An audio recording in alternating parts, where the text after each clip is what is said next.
σε μια γεμάτη προφανώς περιοχή. Ο Ηλιάδης και αυτός ψηλά. Πέναλτι για το Πασεραϊκό.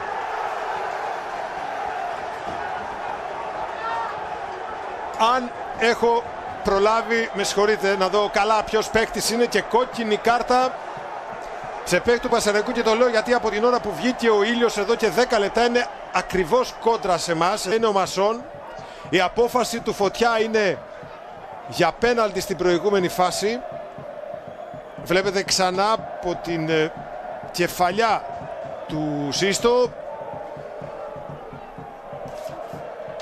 Και όντως είναι ο Ηλιάδης αυτός που είναι στη φάση.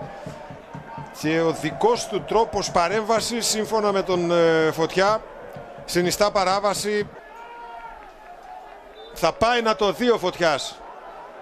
Προφανώς δεν έχει ο VAR την ίδια άποψη με τον διαιτητή. Βλέπει τη φάση και παίρνει την απόφαση.